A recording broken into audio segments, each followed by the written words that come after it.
আসসালামু আলাইকুম ওয়া রাহমাতুল্লাহি ওয়া বারাকাতুহু। প্রিয় দর্শক শ্রোতা, উপস্থিত হয়েছি আবারও আপনাদের মাঝে ঐতিহাসিক রায় সিরিজ অনুষ্ঠানের আরেকটি চমৎকার ও তত্ত্ববহুল পর্ব নিয়ে। প্রিয় দর্শক শ্রোতা, বিশ্ববিখ্যাত খ্রিস্টান হিস্টোরিয়ান এবং বিশ্লেষক মাইকেল এইচ হার্ট একটি বই লিখেছেন, যার নাম দি 100 এ ranking of the most influential people in history, অর্থাৎ ইতিহাসের 100 জন সর্বাধিক প্রভাবশালী ব্যক্তিত্ব। এই বইতে তিনি বিশ্ব ইতিহাসের সেই 100 জন ব্যক্তিত্বের সংক্ষিপ্ত বিশ্লেষণ উপস্থাপন করেছেন, যারা ইতিহাস, বিশ্ব ব্যবস্থা এবং মানব জীবনের প্রতিটি ক্ষেত্রে প্রভাব বিস্তার করেছে। এই তালিকায় 52 নাম্বার র্যাঙ্কিংয়ে যিনি রয়েছেন তিনি হচ্ছেন আমিরুল মুমিনিন হজরত ওমর বিন খাত্তাব রাদিয়াল্লাহু তাআলা আনহু। এর পবিত্র জীবন ও তার বিভিন্ন দিকের আলোচনা। এটি সত্যিই এক বিরাট বিষয় যে একজন ভিন্ন ধর্মের অনুসারী গবেষক তিনি রাদিয়াল্লাহু তাআলা আনহু এর যোগ্যতা ও ক্ষমতার স্বীকৃতি দেয়। প্রিয় দর্শক শ্রোতা, এতটুকুতেই সীমাবদ্ধ নয়, আরও অনেক নন মুসলিম গবেষক রয়েছেন যারা হজরত ওমর রাদিয়াল্লাহু তাআলা আনহু এর প্রতিষ্ঠিত ন্যায় বিচারমূলক শাসন ব্যবস্থার অতুলনীয় প্রশংসা করেছেন। হজরত ওমর রাদিয়াল্লাহু তাআলা আনহু এর গঠিত অনন্য রাষ্ট্র ব্যবস্থার পিছনে কিছু অসাধারণ ঐতিহাসিক সিদ্ধান্ত ছিল। আজ আমরা আলোচনা করব সেই যুগান্তকারী সিদ্ধান্তের বিষয়ে, যা তিনি ন্যায় বিচার প্রতিষ্ঠার লক্ষ্যে পুলিশ ডিপার্টমেন্ট এবং মিলিটারি ডিপার্টমেন্ট প্রতিষ্ঠার মাধ্যমে গ্রহণ করেছিলেন। হজরত ওমর ফারুক রাদিয়াল্লাহু তাআলা আনহু অর্গানাইজড পুলিশ এবং মিলিটারি ডিপার্টমেন্ট প্রতিষ্ঠার সিদ্ধান্ত নেন। এটি কতটা যুগান্তকারী পদক্ষেপ ছিল এবং কিভাবে তিনি এই দুই বিভাগের ভিত্তি স্থাপন করেছিলেন, তা আজকের এপিসোডে আমরা জানব। কোনো কান্ট্রি বা সাম্রাজ্যকে আভ্যন্তরীণ ও বহিরাগত শত্রুদের থেকে রক্ষা করতে এবং জনগণের নিরাপদ জীবনযাত্রা নিশ্চিত করতে এই দুটি ডিপার্টমেন্ট অত্যন্ত গুরুত্বপূর্ণ ভূমিকা পালন করে। আর একটি হলো পুলিশ ডিপার্টমেন্ট এবং অপরটি হলো সেনাবাহিনী। পুলিশ ডিপার্টমেন্ট একটি দেশের ইন্টারনাল ম্যাটার্স অর্থাৎ আভ্যন্তরীণ বিষয়াবলী সমাধান করে, জনগণের নিরাপত্তা নিশ্চিত করে এবং ক্রিমিনালস যারা অপরাধীদের উপযুক্ত শাস্তির ব্যবস্থা করে। সেনাবাহিনী দেশের এক্সটার্নাল ডিফেন্স সিস্টেম অর্থাৎ বাহ্যিক প্রতিরক্ষা ব্যবস্থা শক্তিশালী করে এবং বহিরাগত শত্রুদের হাত থেকে একটি দেশকে রক্ষা করে। এই দুই ডিপার্টমেন্টের নিজস্ব গুরুত্ব ও প্রয়োজনীয়তা রয়েছে। যদি এই দুটি বিভাগ না থাকে তবে কোনো দেশ সবসময় নিরাপত্তাহীনতায় ভুগবে।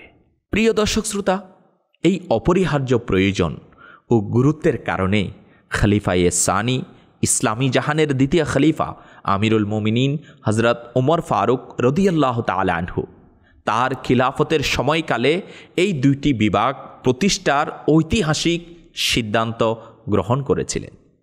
এই যুগান্তকারী সিদ্ধান্তের ফলে সে সময়কার দুই সুপার পাওয়ার পরাজিত হতে বাধ্য হয় এবং ইসলাম আরবের গণ্ডি পেরিয়ে পুরো দুনিয়ার মধ্যে ছড়িয়ে পড়ে। প্রিয় দর্শক শ্রোতা, হজরত ওমর ফারুক রাদিয়াল্লাহু তাআলা আনহু তার খিলাফতের সময় একটি সুসংগঠিত পুলিশ ডিপার্টমেন্ট প্রতিষ্ঠা করেন, যার প্রধান কর্মকর্তা ছিলেন তিনি নিজেই। বিভিন্ন অপরাধ যেমন চুরি, ডাকাতি, ব্যভিচার এর মামলা এই বিভাগের অধীনে পরিচালিত হতো এবং তিনি নিজেই এই বিভাগগুলো খুব কাছ থেকে পর্যবেক্ষণ করতেন। জনগণের নিরাপত্তা নিশ্চিত করতে তিনি বিভিন্ন অঞ্চলে দায়িত্বশীল কর্মকর্তাদের নিয়োগ দেন। এছাড়াও অপরাধীদের শাস্তি দেওয়ার জন্য তিনি কারাগার নির্মাণ করেন যেখানে বিভিন্ন অপরাধীদের বন্দী রাখা হতো। এই কারণে এই কারাগারগুলো শৃঙ্খলা রক্ষার একটি গুরুত্বপূর্ণ ব্যবস্থা হিসাবে ব্যবহৃত হতো। এটা ছিল পুলিশ ডিপার্টমেন্টের আলোচনা।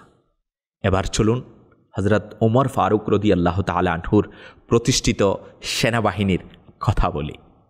হযরত ওমর রাদিয়াল্লাহু তাআলা আনহু এর খিলাফতের পূর্বেও বিভিন্ন বৃহৎ সাম্রাজ্যে সেনাবাহিনী ছিল, তবে সেগুলো ছিল বিশৃঙ্খল এবং সামরিক নীতিমালার পরিপন্থী। তিনি রাদিয়াল্লাহু তাআলা আনহু যে সেনাবাহিনী গঠন করেছিলেন তা সম্পূর্ণরূপে কুরআন ও সুন্নাহর নির্দেশনার আলোকেই প্রতিষ্ঠিত ছিল এবং নৈতিক ও ইসলামী বিধিবিধানের পরিপূর্ণ অনুসরণকারী ছিল।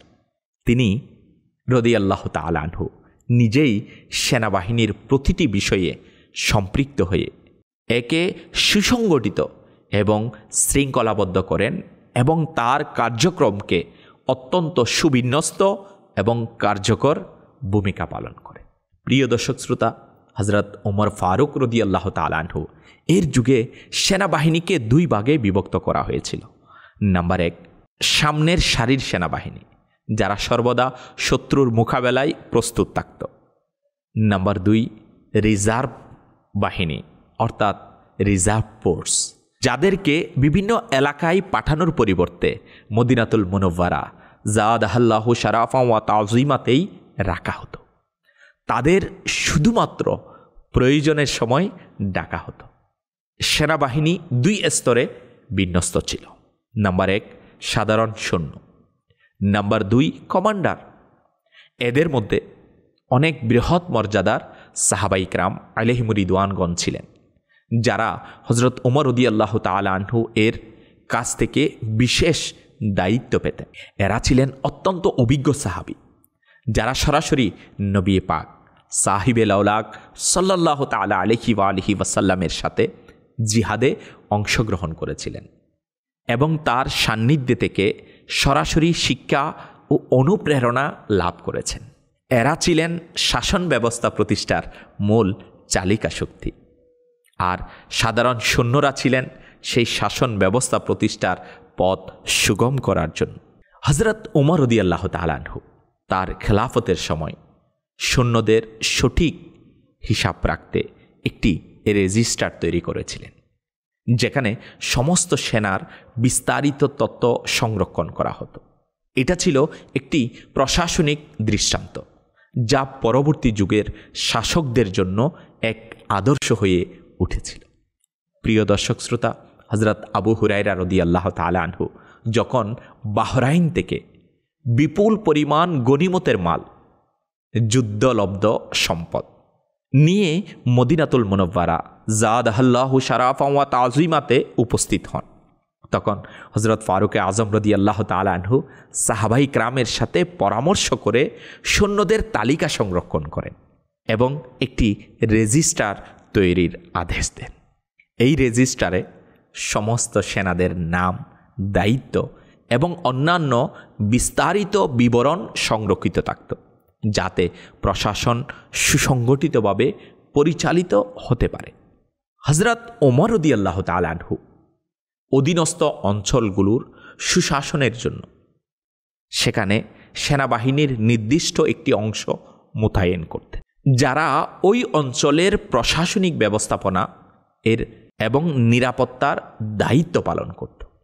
হযরত ওমর রাদিয়াল্লাহু তাআলা আনহু যে সমস্ত নগরীতে ইসলামী সেনাবাহিনী বিজয় অর্জন করত, সেই সমস্ত নগরীতে ফারুক আজম রাদিয়াল্লাহু তাআলা আনহু সামরিক ঘাঁটি প্রতিষ্ঠা করতেন, যেখানে সেনাদের বসবাসের জন্য বিশেষ ব্যারাক অর্থাৎ অস্থায়ী বসবাস স্থল নির্মাণ করা হয়।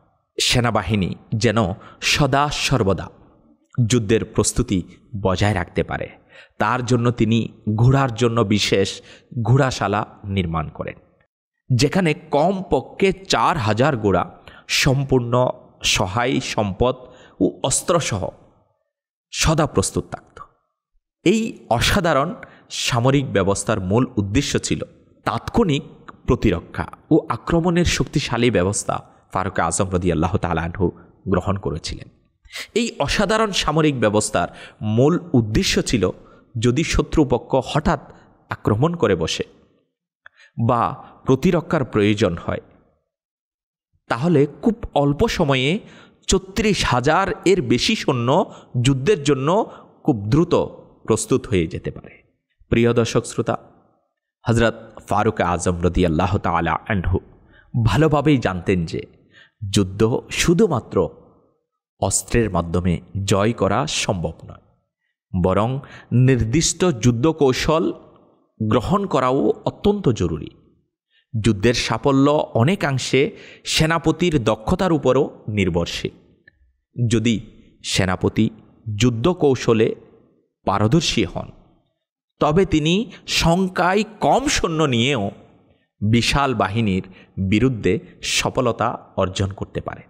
এই কারণেই হযরত ওমর রাদিয়াল্লাহু তাআলা আনহু কেবলমাত্র সে সকল সাহাবীকে সেনাপতি হিসাবে মনোনীত করতেন যারা যুদ্ধ কৌশলে বিশেষজ্ঞ ছিলেন এবং অভিজ্ঞতা ও নেতৃত্বের গুণাবলীতে শ্রেষ্ঠত্বের আসনে অধিষ্ঠিত ছিলেন।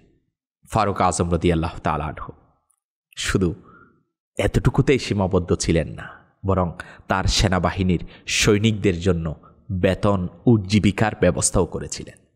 তিনি খুব ভালোভাবে বুঝতেন যে যখন একজন ব্যক্তি সারাক্ষণ ইসলামকে রক্ষার জন্য যুদ্ধ করতে ব্যস্ত থাকবে, তখন তার নিজের জীবিকা নির্বাহ করা সম্ভব নয়। তিনি সেনাবাহিনীকে কোনো ধরনের ব্যবসা বাণিজ্য করতে অনুমতি দেননি, বরং রাষ্ট্রীয় কোষাগার থেকে তাদের জন্য নির্দিষ্ট বেতন এবং ভরণ পোষণের ব্যবস্থা করেন। সেনাদের বেতন নির্ধারণ করা হয়েছিল যা তার পদ ও গ্রেড অনুযায়ী। পরিবারের খরচের জন্য আলাদা ভাতা বরাদ্দ ছিল। সৈন্যদের জন্য বেতনের পাশাপাশি অন্যান্য প্রয়োজনীয় সামগ্রীও সরবরাহ করা হতো। যেসব সৈন্যদের বেতন তুলনামূলক কম ছিল বা তাদের গ্রেড নিম্ন পর্যায়ের ছিল, তাদের জন্য রাষ্ট্রীয় তত্ত্বাবধানে ঘোড়া সরবরাহ করা হতো। এই বিশেষ ব্যবস্থার জন্য মদিনাতুল মুনাওয়ারায় ৪,০০০ ঘোড়া সবসময় প্রস্তুত রাখা হতো, যাতে যে কোনো মুহূর্তে যুদ্ধের জন্য প্রয়োজনে দ্রুত মোতায়েন করা যায়। প্রিয় দর্শক শ্রোতা, ইসলামী সেনাবাহিনীর নিয়মিত বেতনের পাশাপাশি সময়ে সময়ে তাদের বেতন বৃদ্ধি করা হতো। আপনি বলবেন, সৈন্যদের বেতনের মূল উৎস কোত্থেকে আসে? হ্যাঁ, সৈন্যদের বেতনের মূল ভিত্তি ছিল মালে গনিমত, অর্থাৎ যুদ্ধে অর্জিত সম্পদ। যখন মালে গনিমতের পরিমাণ বৃদ্ধি পেত, তখন সৈন্যদের বেতনও বাড়িয়ে দেওয়া হতো। একবার হযরত ওমর রাদিয়াল্লাহু তাআলা আনহু এর শাসন আমলে এত বিপুল পরিমাণ মালে গনিমত আসে যে প্রত্যেক অশ্বারোহী সৈন্যকে ৯,০০০ দিরহাম এবং ৯টি করে পশু প্রদান করা হয়। বেতন বৃদ্ধির পাশাপাশি অতিরিক্ত পুরস্কারেরও ব্যবস্থা করতেন। যদি কোনো সৈন্যের বিশেষ সামরিক দক্ষতা বা অতিরিক্ত যোগ্যতা থাকত, তবে তাকে বিশেষ পুরস্কার ও সম্মাননা প্রদান করা হতো। এমনকি নিয়মিত বেতন ছাড়াও সৈন্যদের জন্য বিশেষ ভাতা এর ব্যবস্থা করতেন। হযরত ওমর রাদিয়াল্লাহু তাআলা আনহু কেবল সৈন্যদের আর্থিক সচ্ছলতার দিকে দৃষ্টি দিয়েছিলেন তা কিন্তু নয়, বরং তাদের আত্মিক ও নৈতিক দিকেও প্রশিক্ষিত করার প্রতি বিশেষ নজর রাখতেন। হ্যাঁ, তিনি রাদিয়াল্লাহু তাআলা আনহু অর্থের বিপদ সম্পর্কে দূরদর্শী চিন্তা রাখতেন। যখন একবার প্রচুর সম্পদ এসে জমা হল, তখন হযরত ওমর রাদিয়াল্লাহু তাআলা আনহু কাঁদতে শুরু করলেন। লোকেরা কারণ জানতে চাইলে তিনি রাদিয়াল্লাহু তাআলা আনহু বললেন, আল্লাহ তাআলার কসম, আমি এই কারণে কাঁদছি যে যখন মানুষ বিপুল সম্পদের মালিক হয়, তখন তাদের মধ্যে পারস্পরিক বিদ্বেষ ও ঈর্ষার জন্ম নেয়। আর যখন তাদের অন্তরে এই খারাপ বিষয়গুলো চলে আসে, তখন তারা নিজেদের মধ্যে দ্বন্দ্বে লিপ্ত হয়ে যায়। এরপর তিনি তৎক্ষণাৎ সমস্ত সম্পদ সঠিকভাবে বণ্টন করে দেন। প্রিয় দর্শক শ্রোতা, হযরত ওমর রাদিয়াল্লাহু তাআলা আনহু শুধুমাত্র সেনাবাহিনীর সাংগঠনিক ও সামরিক শক্তির দিকে নজর দেননি, বরং তাদের স্বাস্থ্য ও পারিবারিক জীবনের দিকেও বিশেষ গুরুত্ব দিয়েছেন। সেনাদের স্বাস্থ্য সুরক্ষার জন্য দূরদর্শী পরিকল্পনা গ্রহণ করেছিলেন। যুদ্ধের লোকেশন বাছাই করার সময় সেনাদের স্বাস্থ্যগত বিষয়েও খেয়াল রাখা হতো। গরমের সময় সেনাদেরকে শীতল অঞ্চলে এবং শীতের সময় উষ্ণ অঞ্চলে পাঠানো হতো, যাতে তাদের স্বাস্থ্যের উপর কোনো প্রভাব না পড়ে। তিনি রাদিয়াল্লাহু তাআলা আনহু সেনাদের পারিবারিক সম্পর্কের প্রতিও খুবই যত্নশীল ছিলেন। প্রথম দিকে সাধারণভাবে 6 মাস পর সৈন্যদের ছুটি দেওয়া হতো এবং কিছু সেনা 1 বছর পর ছুটি পেতেন।